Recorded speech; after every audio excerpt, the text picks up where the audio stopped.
Boa noite a todos. Hoje o tema que eu escolhi para a gente conversar é do capítulo 11 do Evangelho segundo o Espiritismo, amar o próximo como a si mesmo. Eu vou ler que é melhor ler do que pular algumas palavras. O maior mandamento. Mas os fariseus, quando ouviram que Jesus tinha feito calar a boca aos saduceus, juntaram-se em conselho, e um deles, que era doutor da lei, tentando-o, perguntou-lhe: Mestre, qual é o maior mandamento da lei? Jesus lhe disse: Amarás o Senhor teu Deus de todo o teu coração, de toda a tua alma e de todo o teu entendimento. Esse é o maior e o primeiro mandamento. E o segundo, semelhante a este, é amarás o teu próximo como a ti mesmo. Estes dois mandamentos contêm toda a lei e os profetas. Mateus 22, 34 a 40. Mas antes da gente falar sobre isso, eu queria colocar uma observação. Como Kardec e a espiritualidade pensou muito bem como nós iríamos entender o amar o próximo como a si mesmo. Eu peguei o capítulo anterior que fala sobre os bem-aventurados misericordiosos. Ele já vem nos preparando, porque nesse capítulo ele fala do perdão, que temos que perdoar, né, para sermos perdoados. Ele fala para a gente se reconciliar com o nosso adversário, né, antes mesmo da gente fazer a nossa oferenda, né, que Jesus peça, né, que a gente reconcilie. E também tem a parte da mulher adúltera, né? Não julgue para não ser julgados. Veja, ele já estava nos preparando, porque sem o perdão, a gente não consegue amar o próximo. Né? A gente precisa primeiro perdoar para entender o outro. Aí a pessoa fala, o perdão é difícil? É difícil. Como é difícil perdoar? Mas não é impossível. Então, ele já veio assim, com todo aquele amparo para nos acalentar o nosso coração para a palavrinha perdão. Já entendemos um pouco. Aí ele vem no amar o próximo, né? Que ele vem na parte da a César, que é de César. Ele fala do amor, ele fala do egoísmo, da fé, da caridade. E ele termina com caridade com os criminosos. Logo em seguida, no capítulo seguinte, ele vem falar do amar os vossos inimigos. Esses 3 capítulos, eu acho que encaixa muito bem para a gente entender o amor ao próximo, que é primeiro o perdão, amar o próximo e amar os nossos inimigos. Porque sem o perdão, sem amar o próximo, nós não conseguimos amar nossos inimigos. Porque o perdão, o amor e o inimigo. Se a gente juntar tudo, quando a gente entende, a gente já consegue entender o nosso inimigo. Porque Jesus disse, perdoar, fazer as pazes, não trazer para junto de ti e sentar na mesa junto no nosso jantar. Mas ele disse que era para a gente fazer as pazes com o nosso inimigo. Bem, aí quando Jesus disse para amar o próximo, não era para concordar com tudo o que ele fala. Porque a gente ama o nosso próximo. Mas também a gente não vai dizer sim para todas as coisas que eles estão fazendo. Para respeitar as suas atitudes, um dia ele vai despertar para a realidade como nós. Que nós estamos aqui num mundo de provas e expiações.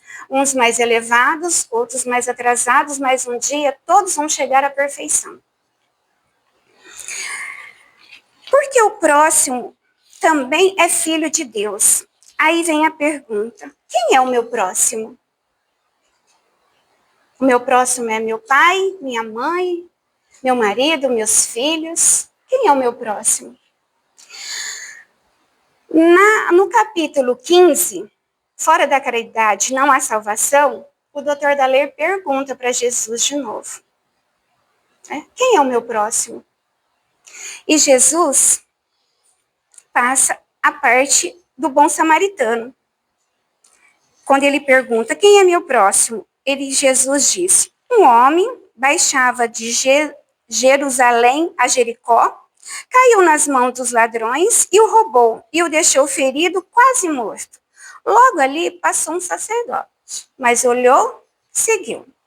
Logo em seguida veio o levite, fez a mesma coisa, olhou e seguiu. Logo em seguida veio o samaritano. O samaritano, tocado de compaixão, ateu as feridas, o levou à estalagem e ainda disse para o estalajadeiro que cuidasse dele, que o que ele gastasse, no outro dia ele acertava. Qual desses três parece que foi o próximo? E ele diz, logo respondeu, aquele que usou de misericórdia. E Jesus então disse a ele, pois vá, faça tu o mesmo. Aí eu pergunto para nós, quem nós somos esses três? O sacerdote, o levite ou o samaritano? Vamos usar um exemplo para entender melhor. Quando nós estamos lá assistindo uma série da Netflix, e todo mundo tem uma série da Netflix que assiste. Logo no capítulo que você está esperando, já faz uns dias, um pedinte bate na sua porta. Aí você fala, poxa, logo agora, logo nessa parte que eu estava esperando. Bem, logo nessa parte que você está esperando. Aí, não estou nem dizendo se a gente vai doar alguma coisa ou não. Só imagina a energia que nós já passamos em pensar isso. Porque se ele bateu na nossa porta, com certeza a espiritualidade, até o nosso anjo guardião disse, vai lá, que lá você vai ser atendido. Ninguém bate na sua porta por acaso, eles sabem quem são socorridos. Se a nós emana aquela energia, aquela vibração, imagina se a gente vai levar um alimento para essa pessoa, que energia nós estamos passando para esse alimento, para dar para ele. Não tem o caso do Chico, quando ele está indo trabalhar, que ele já está atrasado e a mulher está gritando por ele, e ele vai andando, porque ele já está atrasado, e a irmã fala, para Chico, ouve-a. Ele, não, já estou atrasado, continua andando. E ele, tanto o Emmanuel insistia, ele para, né? A mulher queria só saber uma receita lá, que não tinha entendido. Ele responde e a mulher fala um monte de vibrações, que Emmanuel fala para ele, olha, Chico, o que sai da boca dela. Imagine se você não tivesse parado. Assim, nos coloquemos no lugar desse pedinte, que está ali, naquela hora, com fome, com sede, e nós, preocupada com a série da Netflix, nós ia perder aquele capítulo. É só aquele botãozinho de pause, que hoje tem pause, né? Antigamente não tinha, hoje tem um pause, né? Você pausou lá, vai lá atender, você volta, você não perdeu nada. Mas, a gente julga, porque o pedinte também é o nosso próximo. Como aquele vizinho, aquele chefe seu que você fala, nossa, como ele pega no meu pé, ele também é nosso próximo. Aquele colega que faz de tudo para te prejudicar no trabalho, mas você também tem que amá-lo porque ele é o seu próximo. No livro do Emmanuel, o meu, é o 30. O tema é o amor. Ele fala, o verme é amado pelo Senhor, que lhe concede milhares e milhares de séculos para levantar-se da viscosidade do abismo, tanto quanto o anjo que o representa junto ao verme. Veja, tanto quanto o anjo que representa junto ao verme. Aí logo embaixo ele continua, o amor, repetimos, é o reflexo de Deus, nosso Pai que se compadece de todos que a ninguém violenta, embora em razão do mesmo amor infinito com que nos ama, determine que estejamos sempre sob a lei da responsabilidade que se manifesta para cada consciência de acordo com suas próprias obras. Então, nós estamos na mesma lei, só que muda é nossa responsabilidade, as nossas obras, de acordo com nossas obras. Se fizermos o bem, se estamos agindo com o próximo como eu gostaria que agisse comigo, porque muitas vezes nos achamos que estamos fazendo tudo certo, né? Mas o próximo ali, coitadinho, a gente está sempre, dentro da nossa casa, são os mais próximos, que é o primeiro passo que temos que começarmos, amar o nosso próximo dentro de casa, para conseguirmos amar o próximo lá fora. Então, Emmanuel nos diz nesse livro que Deus ama da mesma forma o verme como o anjo, como toda a infinidade de seu amor.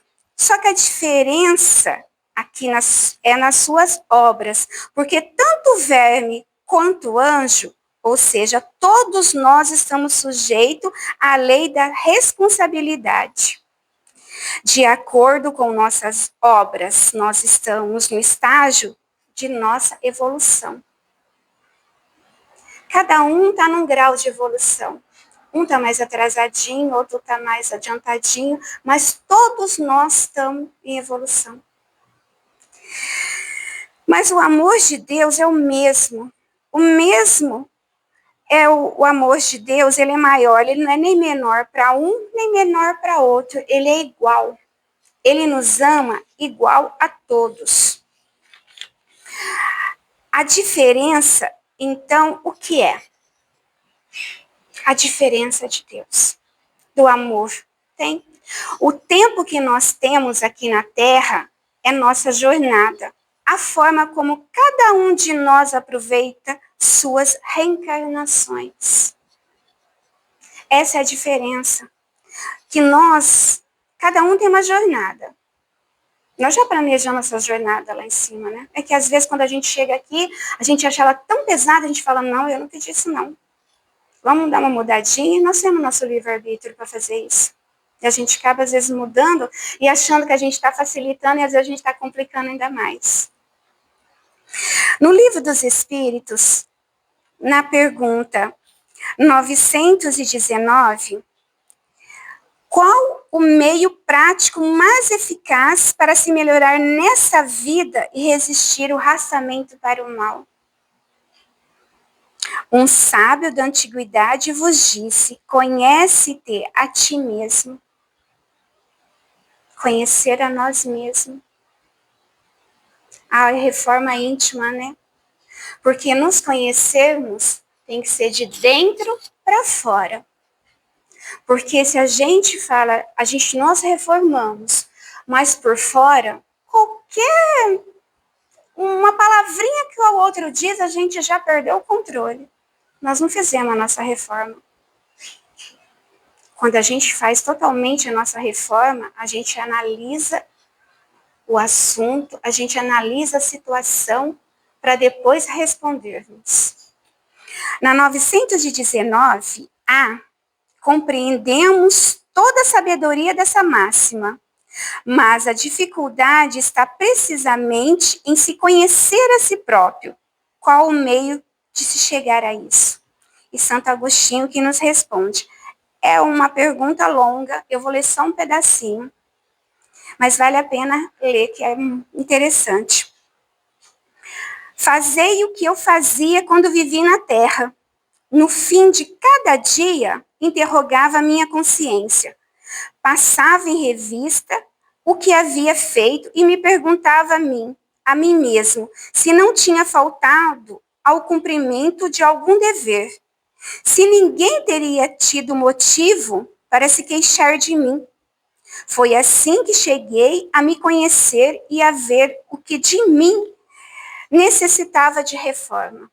Reforma íntima. Aqui ele prossegue. A gente analisar se fizemos o mal, se fizemos o bem, se ferimos alguém, Se chegássemos lá no plano espiritual como espírito, nós teríamos coragem de olhar por uma pessoa diretamente, com a consciência tranquila? A análise que ele faz toda aqui, que ele faz nos analisarmos da consciência tranquila, a analisarmos o nosso dia, né? Ao refletirmos no fim do dia o que eu fiz, como eu tratei o meu irmão, como eu tratei o meu companheiro que está do meu lado. Essa reflexão que Santo Agostinho nos faz, que tenhamos uma consciência tranquila e nos perguntemos: estou agindo com o próximo da mesma forma que gostaria que agissem comigo? Eu estou tratando o outro como eu gostaria que me tratassem? Porque eu consigo ver o defeito do outro, mas quando o outro me aponta o meu defeito, não, eu não fiz isso. Eu não sou assim. Essa análise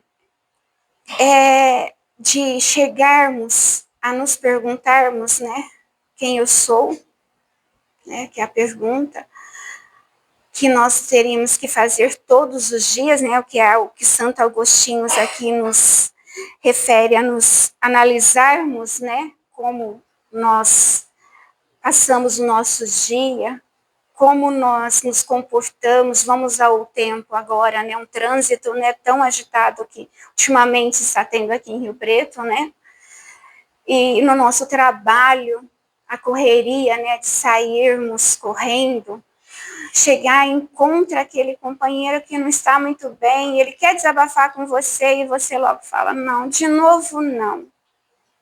E o amor ao próximo, onde a gente coloca? Não começa logo de manhã? Não começa na hora que nós acordamos e agradecemos a Deus pela nossa vida, que pedimos, que compreendemos quem cruza o nosso caminho, que nós possamos compreender quem está em evolução como nós, que erra, como eu também erro, como nós erramos. Porque se estamos aqui, nós estamos num mundo de prova e expiação. Todos estamos sujeitos a mais erros do que acertos, né? As reencarnações é para isso, para a gente corrigir o que já erramos em outras. O que nós não podemos é perder essa.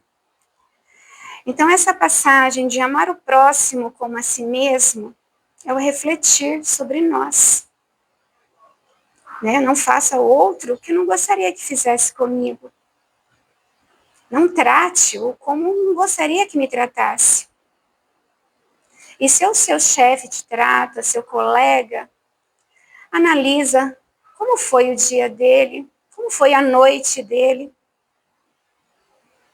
Se a gente se colocar no lugar do outro, haverá menos discussões. Né? Então eu vou terminar deixando essa pergunta para vocês, a de cima. Como eu estou agindo e como eu gostaria que agissem comigo, para a gente refletir se a gente está agindo realmente como a gente gostaria que os outros nos tratassem. Para a gente refletir sobre as nossas ações, sempre que possível. Perguntemos o que Jesus faria se estivesse em nosso lugar. E lembrando de Jesus aqui, lembrei de uma passagem do livro Os Mensageiros, quando Ismália faz uma prece, ela não se preocupa em quem está ali deitado para ela fazer a prece. Ela usa de tão compaixão com aqueles seus irmãos que estão ali necessitados, que ela emana luz, porque a oração sai do coração. Se conseguirmos fazer uma oração, como André Luiz diz, que sai luzes fraquinhas dele, nós já estamos um caminho, um passinho para frente. Um dia chegaremos à oração de Ismália, com o coração puro, com aquela compaixão de ver o nosso próximo, sem julgar. Que o amor de Jesus nos ilumine e que possamos amar o próximo como a nós mesmos, com o coração puro e sincero, como diz Jesus. Amar o próximo como a si mesmo, como eu vos amei. Que assim seja. Muito obrigada.